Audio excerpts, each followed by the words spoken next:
A gente está na cobertura aqui da guerra entre Israel e o grupo terrorista Hamas e agora vamos receber o investigador brasileiro especializado em Holocausto, Márcio Pittluck, mais conhecido por todos como Pitt, autor desse livro, A Alpinista, Sexo e Corrupção na Alemanha Nazista. Dá um close aqui no livro do nosso Márcio Pitt, ele que está aqui participando da programação da Jovem Pan, gentilmente aceitando o nosso convite.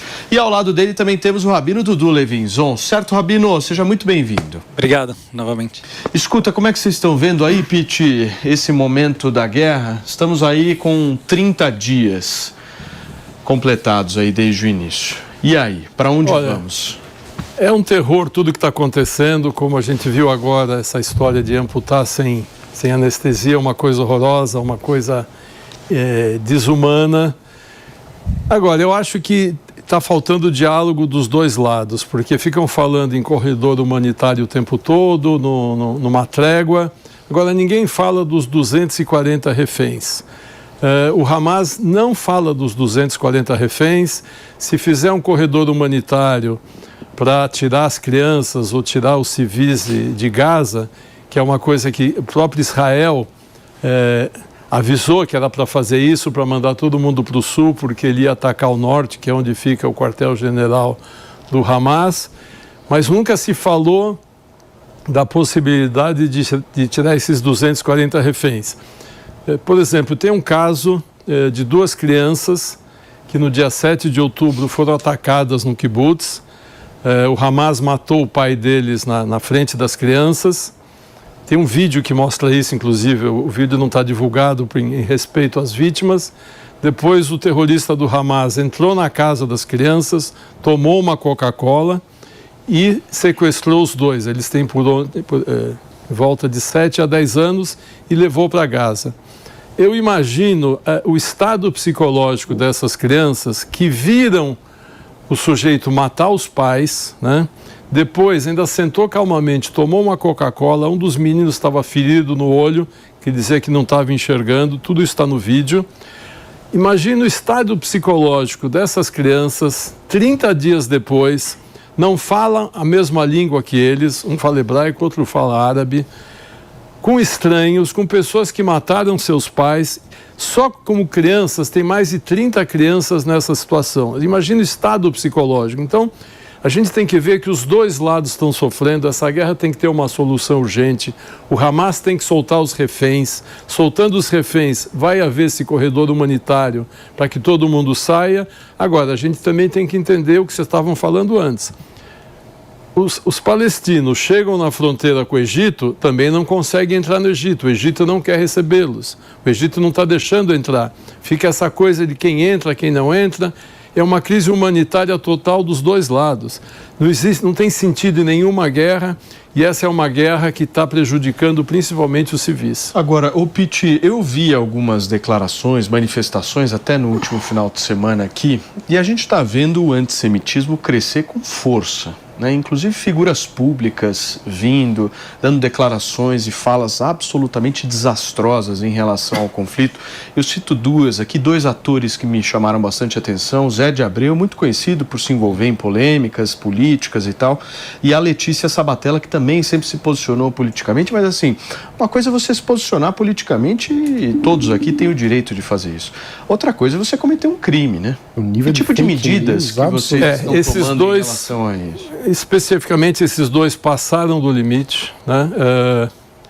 Publicaram fake news, o que é crime, a gente sabe que é crime. Os dois tiveram a cara de pau, a canalice de dizer que Israel matou os seus civis para culpar Gaza. Quer dizer, uma pessoa que fala isso é um antissemitismo levado ao extremo, é como um nazista, quer dizer, eles se dizem de esquerda, mas estão pior que os nazistas. Mas o que a justiça está dizendo em relação a isso? Então, nós temos mais de 50 advogados trabalhando nesses processos, processando pessoas que estão divulgando racismo, que estão fazendo fake news. Eles estão sendo processados, estão sendo intimados a processo por racismo, que é antissemitismo, e processo por fake news. Vão ter que responder isso na justiça. E quem continuar fazendo isso, nós temos um batalhão de advogados, porque Nunca houve esse problema no Brasil. O Brasil nunca teve problemas de antissemitismo. A gente sempre viveu muito bem aqui. Meu pai, imigrante, saiu de um país antissemita para vir para o Brasil e foi muito bem tratado. Os sobreviventes do Holocausto foram bem tratados aqui. Nós não podemos deixar o antissemitismo chegar no Brasil. Muito bem. Rabino, só antes de passar a palavra para você, deixa eu trazer uma informação importante para a nossa audiência, porque o ministro das Relações Exteriores, Mauro Vieira, afirmou agora há pouco, deu uma declaração forte em relação ao Conselho de Segurança da Organização das Nações Unidas, dizendo que há uma paralisia da Organização das Nações Unidas e que é lamentável o fato do colegiado não conseguir aprovar uma resolução sobre esse conflito entre o grupo terrorista Hamas e o Estado de Israel. Fala de agora há pouco do ministro das Relações Exteriores brasileiras, Mauro Vieira. Rabino, pode comentar sobre isso e se você quiser falar também sobre o antissemitismo, você fica à vontade. Vou começar com o antissemitismo, que eu acho que tem tudo a ver com a história e, como o meu amigo Márcio falou, eu acho que temos que enfatizar isso agora.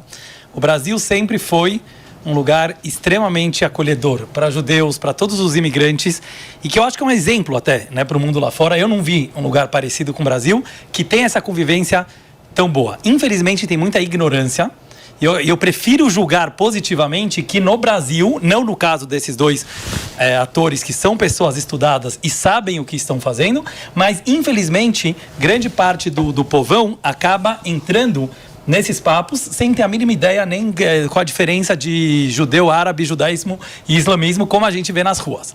Agora, em relação ao que está acontecendo no mundo, e se Deus quiser que não chegue no Brasil, existe uma frase que eu gosto muito que fala: você conhece uma pessoa pelos seus inimigos.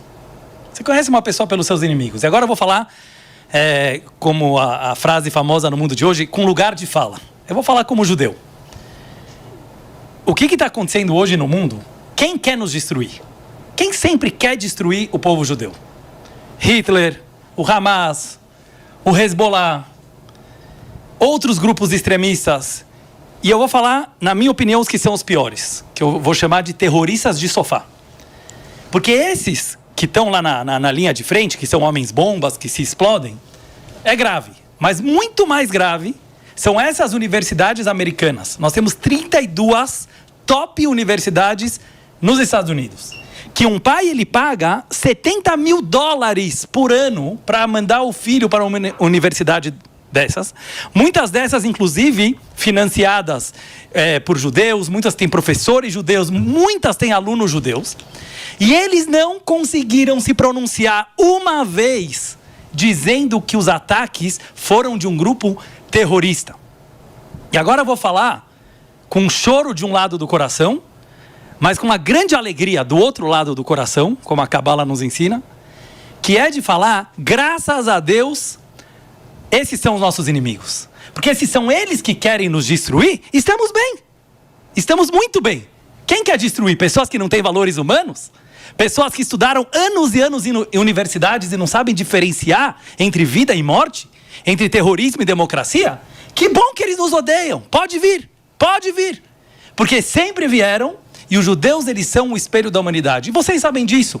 A Jovem Pan, graças a Deus, eu vejo assim, parabéns pela liberdade de expressão e pela verdade dos fatos. Sempre o povo judeu é só o primeiro alvo. Todo mundo que quer atacar seres humanos começa com os judeus.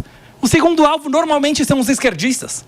O segundo alvo normalmente são as pessoas que dizem que defendem os direitos humanos. Então, pessoal, sem querer causar polêmica, intriga, estou falando do coração. É muito duro o momento que a gente está passando. O sofrimento em Israel, assim, é indescritível quando você fala com famílias de lá que têm os seus bebês. Você consegue imaginar, Paulo, um bebê de 1 mês sequestrado? Ele estava sendo amamentado. Existem bebês, existem crianças que estão lá agora na faixa de Gaza. A gente não consegue nem imaginar o sofrimento. Não consigo imaginar um bebê degolado. Não consigo imaginar essas... Não tem palavras. Mas infelizmente foi uma cena que a gente presenciou no dia 7 de outubro. Vários. Mas o povo se uniu, é isso que eu ia falar. Forno, o povo se uniu. Então, mesmo com o sofrimento, Paulo, só para finalizar isso, mesmo com o sofrimento e a dor e a indignação, tem um outro lado que parece que, assim, levantou o orgulho do povo judeu, e é isso que eu quero falar nesse momento. Ninguém vai nos derrubar, porque a gente vem falar como ser humano, como defensores da diversidade. Povo escolhido para quê? Eu acho que nós somos povo escolhido para falar que todo ser humano é escolhido, do jeito que ele é. E a gente não vai ceder, nunca vai ceder a esses totalitarismos. Muito bonita a tua fala, Rabino. Uma salva de palmas aí para o nosso Rabino, porque se arrebentou agora. Falou que está dentro do nosso coração mesmo. Porque realmente essa é uma guerra que não é uma guerra territorial, né? A gente tem batido nessa tecla. Não estamos falando de território aqui. Nós estamos falando de cultura, estamos falando de crença, de valores humanos. De valores humanos, né? Quando você tem um grupo como é o grupo terrorista Hamas, que nasce para acabar com vocês, assim, eu não consigo entender uma pessoa que se coloca minimamente em cima do muro numa história dessa. Assim, é inviável você achar que, olha, não, você tem um conflito ali. Não tem conflito, você tem um grupo tentando simplesmente destruir um Estado constituído, democrático e que, cá entre nós, é o único Estado diferente ali na região. Isso é claro. E um grupo que declara isso. Respeita os direitos. É um Estado diferente ali na região. Que respeita o direito das minorias, dos homossexuais, das mulheres. A Letícia Sabatella não poderia ficar em Gaza com aquele cabelão. Exato. Ela tem tanto orgulho, ela tinha que cobrir com lenço. Quer dizer, eu não sei se ela ainda continua na TV Globo, mas devia sair. Porque ela tem 1.100.000 seguidores. Quando ela fala isso, ela está influenciando mais de 1 milhão de pessoas. É um crime o que ela está fazendo. Agora, como é que você quer falar, Mia? Eu vi que você me pediu a palavra. Sim. Ela tem 1 milhão de seguidores, que é mais do que judeus no Brasil. Só para deixar isso muito claro. Muito mais. A quantidade de seguidores que a Letícia Sabatella tem e o tipo de informação que ela passa está chegando num número muito maior do que representa a comunidade judaica do Brasil. Então, é importante a gente colocar os números, né? Quando a gente fala de comunidade judaica, muita gente pensa que são 300 milhões. Não, gente, são mais ou menos 15 milhões de pessoas no mundo. É 0,2% da população da Terra. E, inclusive, por falar de antissemitismo, eu não sei se a gente comentou aqui, mas o Estado de Israel, esse final de semana, anunciou que os cidadãos israelenses, de preferência, não viajem, e quem tiver que viajar, que esconda a sua identidade judaica. E isso é uma coisa muito agressiva, gente. Isso é uma coisa que, para a comunidade judaica do mundo inteiro, significa que é uma coisa que a gente presenciou na Segunda Guerra Mundial, né, num pré-holocausto, que a gente tem que esconder quem é. Então, imagina no Brasil você ter que começar a pensar que não pode mostrar o cabelo, que não pode mostrar uma cruz, que não pode mostrar um escapulário. Isso que estão pedindo para a comunidade judaica do mundo fazer, porque hoje em dia se mostrar como judeu na rua é arriscado. Este é o nível de antissemitismo que nós estamos falando. Sem dúvida, Mi. Gente, são 11 horas e 23 minutos. Só antes da gente continuar essa discussão, eu preciso acionar o nosso Rodrigo Viga, porque lá no Rio de Janeiro estão acontecendo, nesse momento, manifestações dos 30 dias da guerra entre Israel e o grupo terrorista Hamas. Esse ato que eu mencionei para vocês está acontecendo nas areias da praia de Copacabana e dentro de instantes o Viga entra ao vivo para contar detalhes sobre essa manifestação. Ô Piti, eu queria muito te aproveitar aqui no programa hoje, porque a gente conhece o teu histórico e sabe o quanto você é especialista em Holocausto. E existe uma data muito simbólica em relação ao Holocausto, que é na próxima quinta-feira, que são 85 anos daquela Noite dos Cristais. Pensando do ponto de vista de conteúdo para a nossa audiência, o que foi essa Noite dos Cristais? Noite dos Cristais foi o primeiro ataque contra a comunidade judaica na Alemanha e na Áustria. Aconteceu em 9 de novembro de 1938.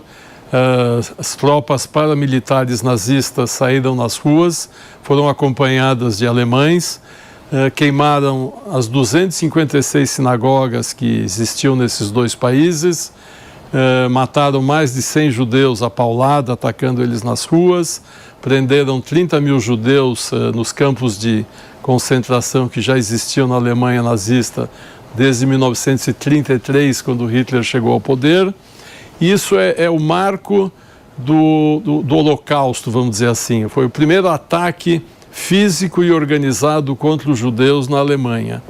Foi uma coisa brutal e a gente todo ano tem que recordar isso. Este ano nós vamos fazer, como todos os anos, uma cerimônia no Memorial do Holocausto de São Paulo, onde eu vou lançar um novo livro com depoimentos de 12 sobreviventes do Holocausto que vivem no Brasil.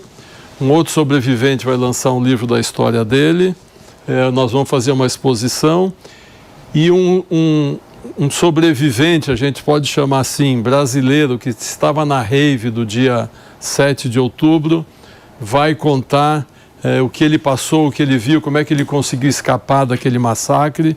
Tinha muitos brasileiros lá também, ele chegou no Brasil a semana passada.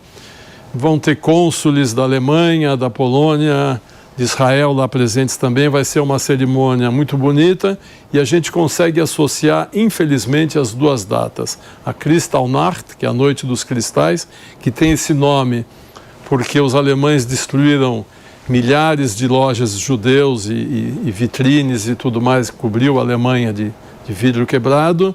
Vamos juntar com essa data 7 de outubro, que é uma segunda Kristallnacht, é um ataque brutal contra os judeus.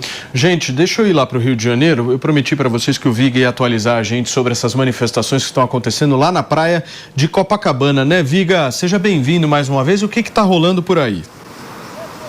Teve um ato encerrado agora há pouco aqui na tradicional areia da praia de Copacabana, na zona sul do Rio de Janeiro, para lembrar as vítimas fatais e parciais dessa guerra que está completando um mês. Inclusive, a faixa ainda está bem ali, dizendo que é um ato contra as vítimas do terrorismo no Estado de Israel. Foram espalhadas aqui pela areia da praia de Copacabana 1.400 bandeiras de Israel, numa alusão àqueles israelenses que morreram nesses 30 dias, nesse mês de guerra, que está sendo lembrado e marcado nesta terça-feira. E havia também aqui fotos de crianças que foram sequestradas pelo grupo terrorista Hamas em 7 de outubro. Por aqui, ainda algumas pessoas que participaram direto ou indiretamente desse ato.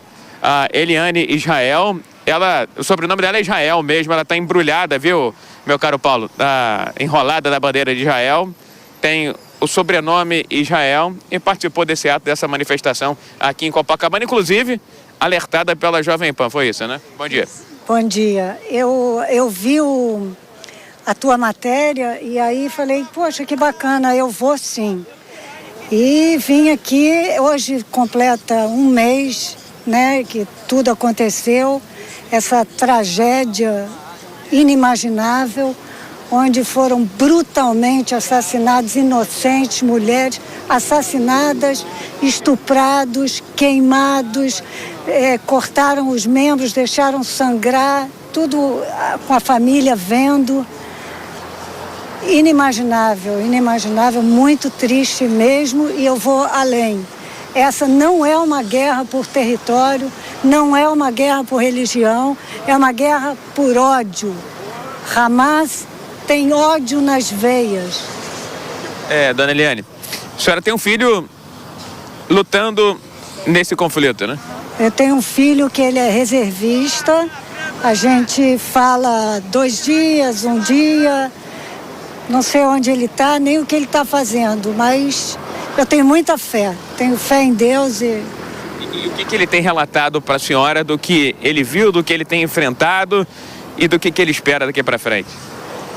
Que essa é uma guerra longa, que o exército de Israel é justo.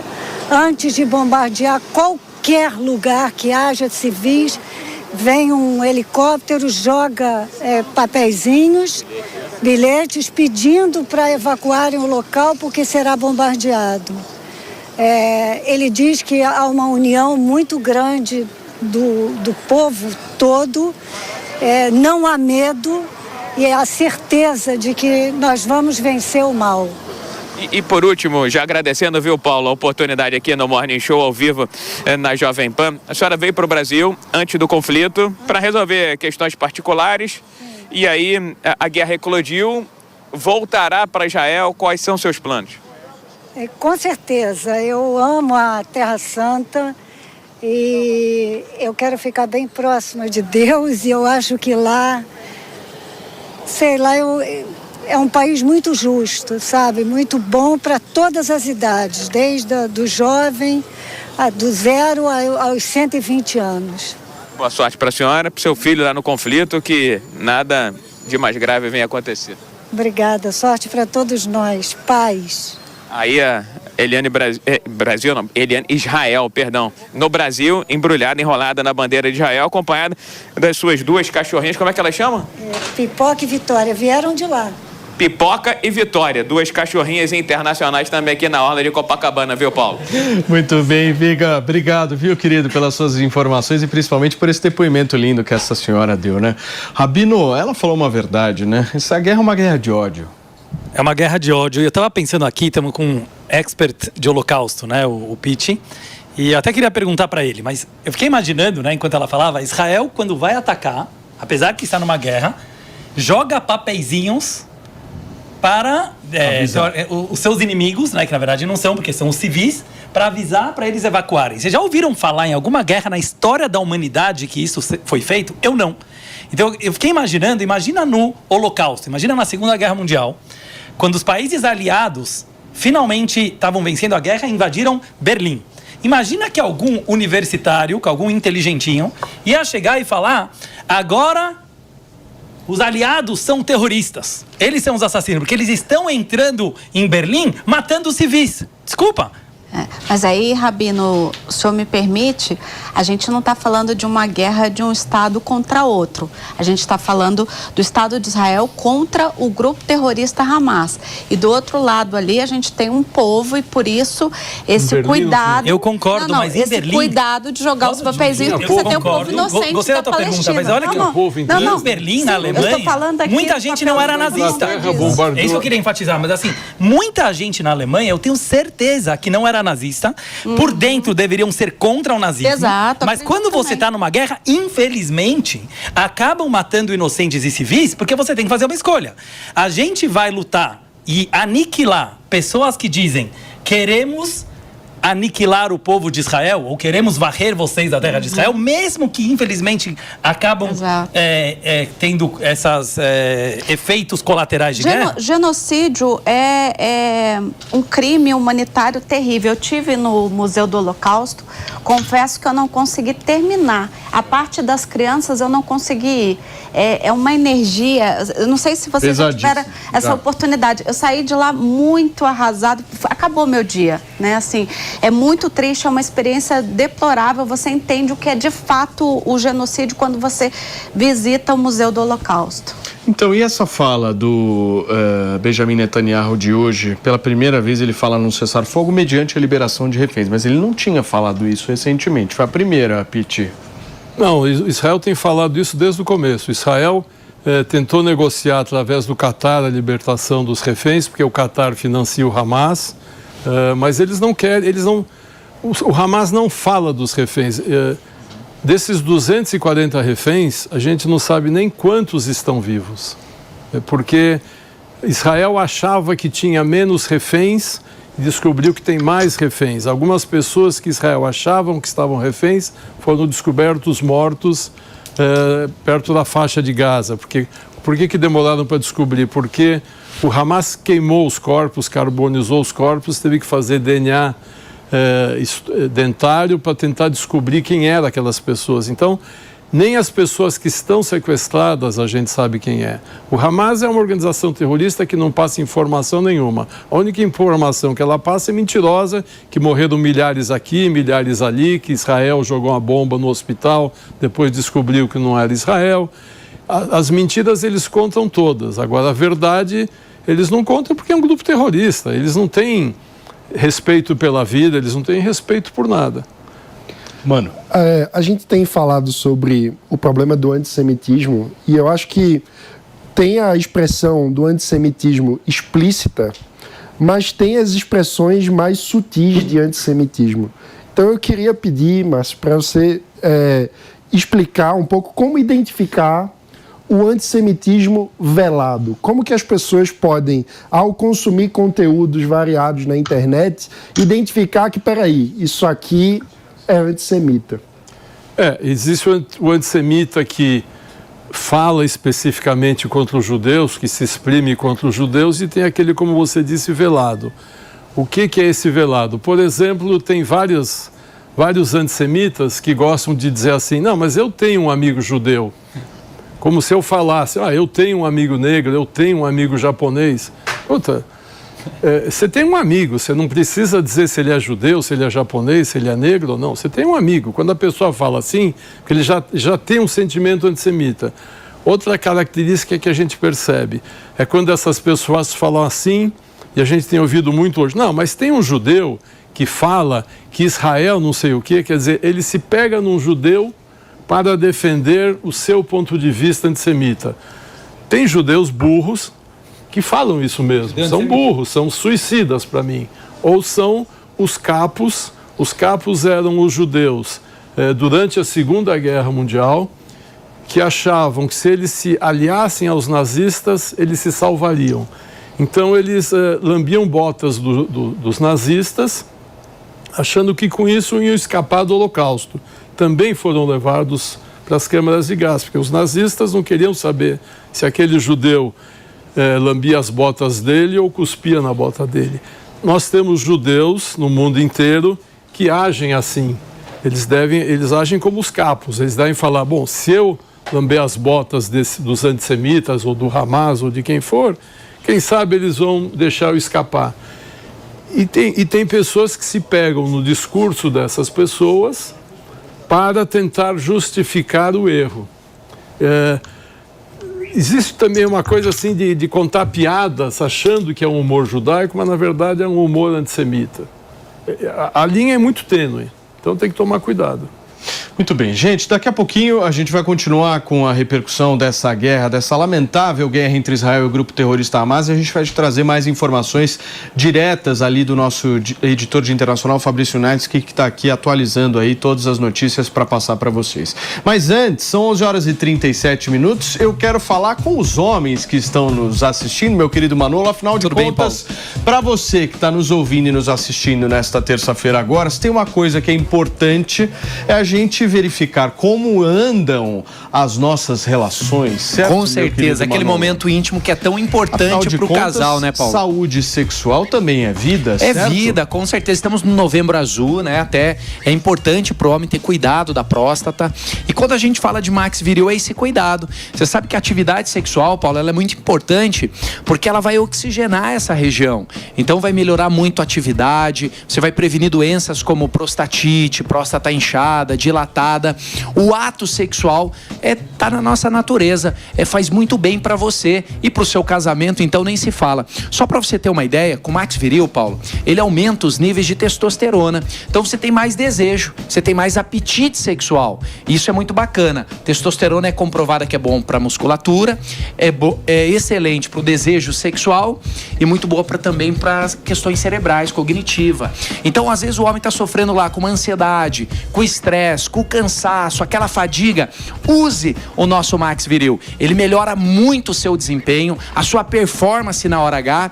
E uma coisa legal do Max Viril é o seguinte, Paulo, o diabético pode usar. Todo mundo pode usar. Diabético, quem tem colesterol alto, quem problemas cardíacos, geral pode usar. E uma coisa legal do Max Viril é que você vai tomar e o efeito é imediato. Então você pode, Paulo, por exemplo... Todo mundo pode porque é natural, né? Natural. Por isso. Natural, isso. Então todo mundo pode usar. A partir dos 20 anos de idade, você pode fazer o uso. Tem muito jovem usando porque sofre com ansiedade. E a ansiedade faz o quê? O homem terminar antes do tempo. Então, quando você usa o Max Viril, você aumenta o tempo. Por quê? Ele vai liberar hormônios como ocitocina, endorfina, serotonina, que são os hormônios da felicidade, do prazer. Tira aquela ansiedade, aquela pilha de nervos, aumentando o tempo da relação, trazendo mais prazer para você, para sua companheira. O Manolo, e também dentro do Max Viril tem aquela substância que tem nos vinhos, né? Isso, os flavonoides. Os flavonoides. O que os flavonoides fazem? É importante, ótima pergunta, Paulo. Às vezes as pessoas perguntam pra gente na central, é onde melhora o fluxo sanguíneo. Então, pra você ter uma ideia, o homem que tem uma disfunção erétil, ele pode ter um problema orgânico, físico, má circulação, uma doença, como a gente citou, ou até mesmo uma impotência. Então, você toma o Max Viril, primeira coisa, ele vai aumentar o calibre das veias. Então, isso vai fazer com que melhora esse fluxo sanguíneo e você tem a capacidade física de ter rigidez, firmeza na hora H. Isso é muito bacana. E o legal de tudo isso, sem aumentar batimento cardíaco, pressão arterial, sem colocar ninguém em risco. Tem uma galera usando para fazer academia. Isso. Tá rodando nos grupinhos de WhatsApp ali do futebol, posso dar uma dica? Churrasco. Posso dar uma dica? Por favor. Você que vai usar o Max Viril pro seu momento íntimo, é o efeito imediato. E pra academia também. Meia hora antes, você toma o Max Viril. Você vai ver como você vai ter mais energia, muito mais disposição. Manolinho, vamos para a promoção? Para você que está no rádio e na televisão nos ouvindo agora, presta atenção nesse número, é o número da felicidade, meu amigo. 0800 505 0051. Vou repetir com calma para você anotar. Eu sei que você está no carro interessado em pegar o seu telefone e ligar agora. 0800 505 0051. Se você ligar nesse exato momento, você vai receber uma belíssima de uma promoção. É isso? Setentão? Isso, ó, nós vamos fazer o seguinte, ó. Promoção tá aqui, ó, 70% para todo mundo que ligar. 1.000 pessoas, 2.000, 70%. As primeiras 100 pessoas que ligar, 100, 75% de desconto. Olha que coisa boa. É Black Friday. Isso, e olha só, Paulo, eu vou mandar um gel para você usar naquele momento íntimo, vai levar um gel, nós temos o nosso relógio e 75% de desconto. Ah, mas eu quero os dois, porque ó, tem um gel e tem o óleo.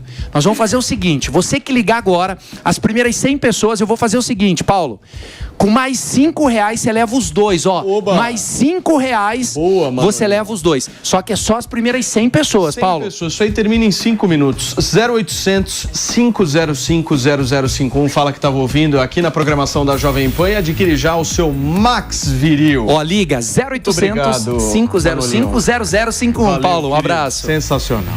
Gente, são 11 horas e 42 minutos. A gente vai voltar agora com o tema da guerra, mas antes eu vou para um rápido intervalo comercial. É muito rápido, não saia daí, são 11 horas e 42 minutos. Para você que está com a gente na televisão, a gente vai conversar agora com a Sandra Hirsch, ela que mora em Israel há quase 40 anos. Ela, o marido e a filha moram num famoso kibbutz de brasileiros que fica a 7,5 km da faixa de Gaza. Como eles estão muito próximos à faixa de Gaza, estão realmente vivenciando ali de perto a guerra. Ô Sandra, primeiro, muito obrigado por você ter aceitado o nosso convite. E eu queria muito um depoimento seu de qual foi o dia mais difícil desses 30 até agora. Bom dia. Desculpe. Eu acredito que o dia mais difícil foi o dia 7 de outubro. Foi um dia assim, de coisas inimagináveis. Foi um dia negro. De lá para cá, a gente está se recuperando. Eu não tenho a menor dúvida que o 7 de outubro vai ficar marcado na memória de tantas e tantas pessoas, né? É o que o Pete falou, né? É o novo holocausto, né? Um holocausto repaginado, moderno, mas que infelizmente matou muita gente. Só para entender, Sandra, você não tem livre circulação fora do kibbutz? Explica um pouquinho a tua situação, esse seu dia a dia. Como é que está sendo ele? Como nós estamos muito próximos da faixa de Gaza, existe aqui um clima de guerra, muito exército nas estradas, dentro das comunidades aqui próximas, e nós temos barreiras.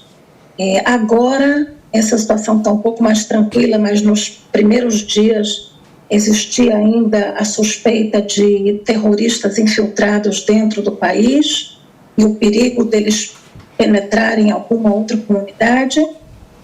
Então tinha bastante vigília, pessoas armadas em cima dos telhados de casas em volta da cerca do kibbutz. É uma situação bastante tensa. Ô Sandra, e você vive num kibbutz só de brasileiros, é isso? É um kibbutz que tem nele muitos brasileiros, não são só brasileiros, mas nós somos conhecidos como o kibbutz brasileiro. Perfeito. Diego. Sandra, boa tarde aí em Israel, né? Bom dia para nós aqui no Brasil. Apesar das circunstâncias, um prazer falar com você. Eu vi que você falou sobre o dia 7 com um pouquinho de relutância. Dá para ver que foi realmente um dia que ficou marcado na tua vida como um dia muito triste. Mas conta um pouquinho pra gente o que você e a sua família estavam fazendo exatamente no dia 7 E uma segunda pergunta que eu tenho é como que está o acesso de vocês aí a serviços, enfim, como que está o dia a dia aí? Está, enfim, normal não vai estar, evidentemente, mas se diante do contra-ataque israelense vocês conseguiram retomar um pouquinho, pelo menos, da normalidade do cotidiano de vocês aí? Antes de mais nada, no dia 7, era um sábado, as coisas começaram por volta das 6h30 da manhã. Então, de início, a primeira coisa que a gente se deu conta é que a gente tinha muitos alarmes. É uma coisa que a gente está habituado há mais de 20 anos nessa região, mas nós temos um aplicativo no telefone, cada vez que é lançado um foguete, um míssil de Gaza na direção de Israel, eu ouço uma sirenezinha no telefone e, de repente, soava a sirene sem parar. Então, nós entendemos que a gente estava entrando em mais um desses momentos de tensão que geralmente duram alguns dias e a gente tem que se cuidar. E claro que imediatamente nós ligamos a televisão e aí começamos a ouvir depoimentos, detalhes sobre infiltração de terroristas em comunidades próximas à fronteira, kibbutzim e cidades, e isso é uma coisa completamente...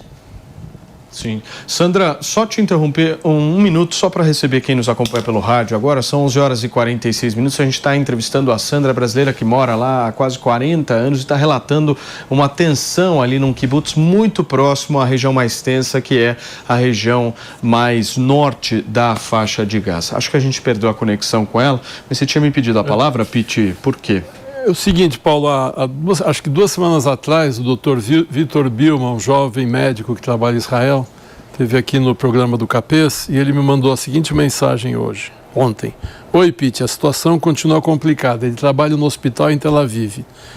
Ainda temos muita sirene, em média 2-3 vezes por dia. Quer dizer, o Hamas continua soltando foguetes. Hamas diz que está sem gasolina na faixa de Gaza, sem combustível, sem alimento, sem nada. Mas para soltar foguete parece que não falta combustível. Falta combustível para a população civil de Gaza. E aí ele me contou que chegam muitos soldados feridos da faixa de Gaza. Só no hospital que ele trabalha já são 361 feridos até ontem, 45 ainda hospitalizados, 4 em estado grave e 3 morreram.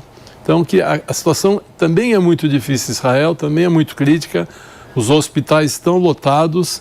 A situação é muito difícil dos dois lados, essa guerra tem que terminar, o Hamas tem que soltar os reféns. Sim. Piti, a gente restabeleceu a conexão com a Sandra. Você me ouve bem, Sandra? Estou te ouvindo. Por favor, pode continuar aquele seu raciocínio.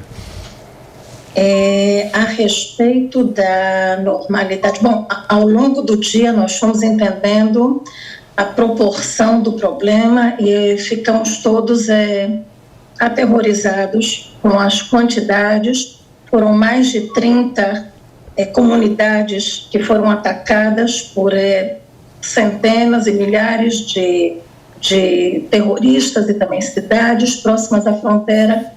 Entendemos que a gente estava entrando em alguma coisa completamente diferente do que a gente conhecia. A respeito da normalidade da vida, bom, essa é uma guerra que está envolvendo o país inteiro. Quem está mais próximo, claro que ouve de outra forma. Aqui onde a gente está, a gente ouve canhões, aviões, a gente ouve tudo que entra e que sai de Gaza. E muito movimento de soldados, exército, ambulâncias e barreiras nas estradas.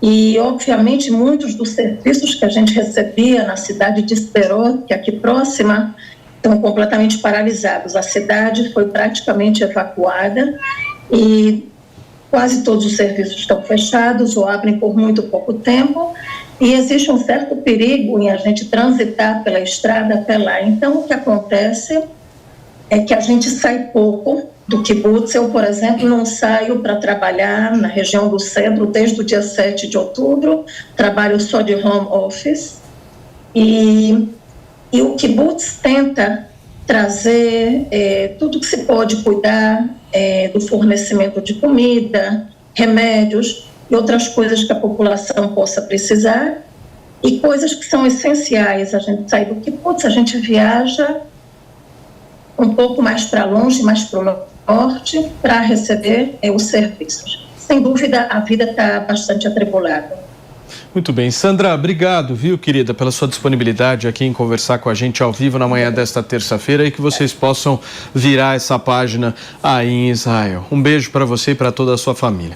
Daqui a pouquinho a gente vai falar mais sobre a guerra entre Israel e o grupo terrorista Hamas. Eu quero ouvir o Rabino Dudu Levinson, quero ouvir também Márcio Pitt, nossa turma toda aqui. Mas antes eu quero te fazer uma pergunta. Você, por um acaso, já perdeu uma boa oportunidade porque teve vergonha de falar em público ou até mesmo não soube se expressar? Hoje em dia, gente, a oratória é uma das habilidades mais valorizadas no mercado, inclusive na hora de você conseguir um emprego ou até mesmo de vender um produto. Afinal de contas, falar bem e expor as suas ideias de maneira organizada é o que destaca muita gente. Mas se você está precisando melhorar a sua maneira de falar, eu quero te dar uma ótima dica. Presta atenção, o curso Oratória e Performance da New Cursos. Dá uma olhada nessa matéria que a gente preparou para vocês.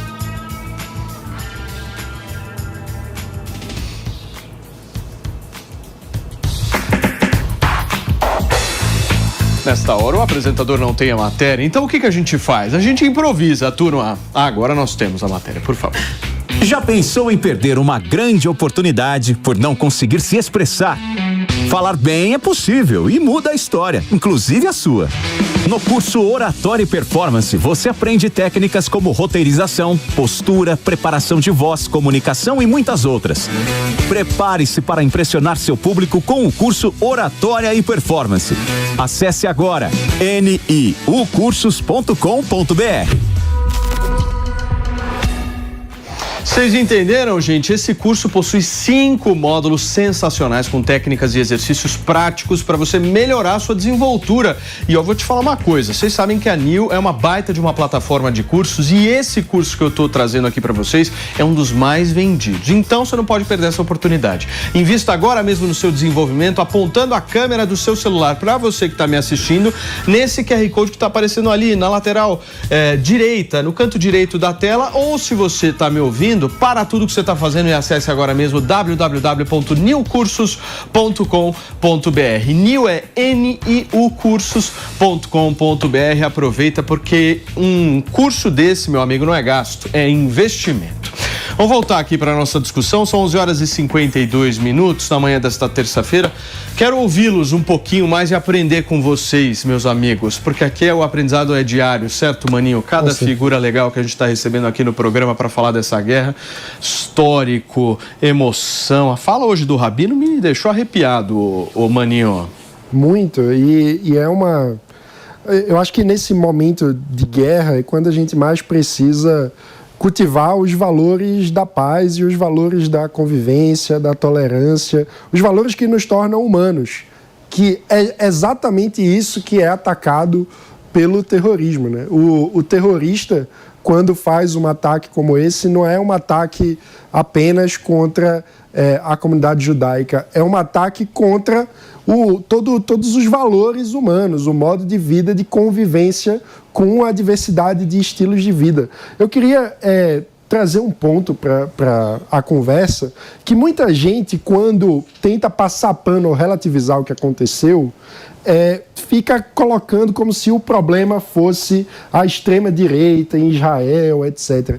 Mas eu queria que vocês explicassem um pouco o que significa os kibbutz, o que são o modo de vida dos kibbutz, que são um dos alvos atacados pelo terrorismo e que não tem nada a ver com a extrema-direita. Você morou num kibbutz, não morou, Pitti? Eu morei uns meses no kibbutz quando eu tinha 20, 21 anos, né?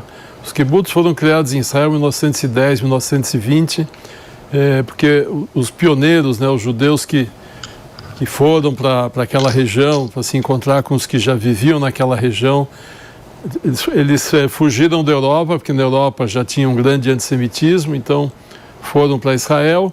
Como a terra era muito árida, era muito difícil sobreviver sozinho, eles se juntaram em comunidades eu acho que era o lugar onde o comunismo funcionava 100%. Mesmo na época que eu fiquei lá, no começo dos anos 70, não existia propriedade privada, não existia bens privados, o carro era do kibbutz, a casa era do kibbutz, todo mundo ganhava o mesmo salário e todo mundo trabalhava nas mesmas coisas, a não ser que fosse um médico, fosse um professor, uma coisa assim, mas, vamos dizer, eu trabalhei lá, eu catava laranja um dia, trabalhava na fábrica outro.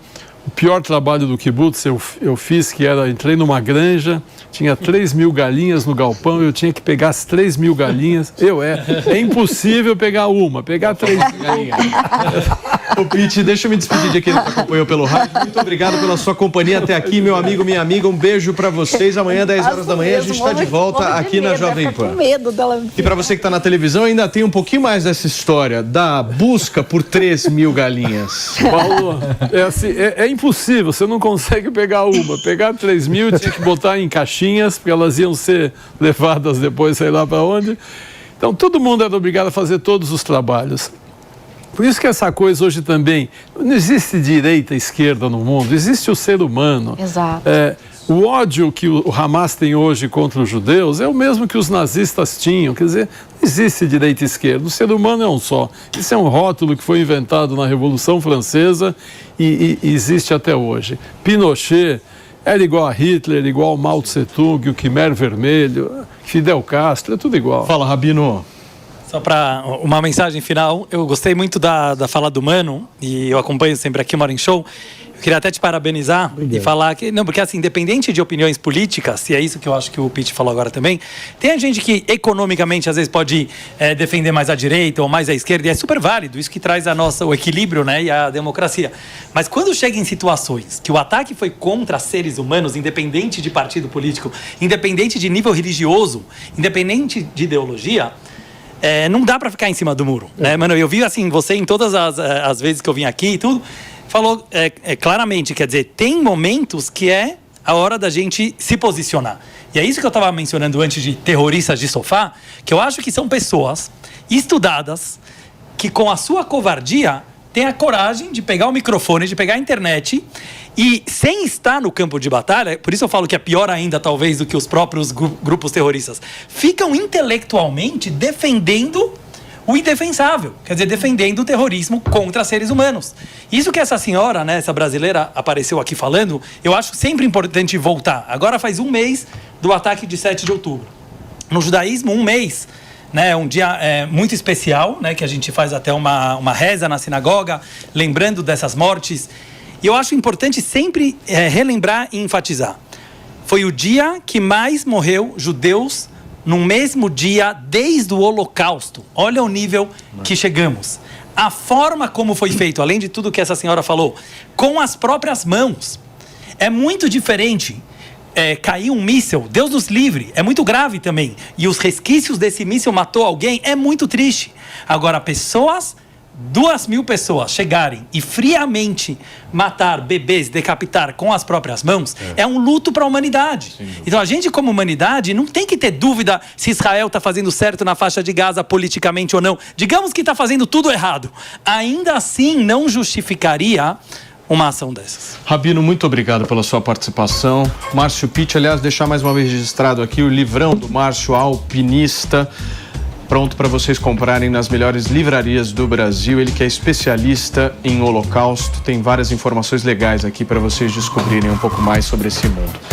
Beijo, Elaininha linda. Miriam Spritzer, Diegão, Maninho, muito obrigado, gente, pela audiência, pela companhia. Amanhã a gente está de volta. Essa é a Jovem Pan Jornalismo Independente. Tchau. A opinião dos nossos comentaristas não reflete necessariamente a opinião do Grupo Jovem Pan de Comunicação.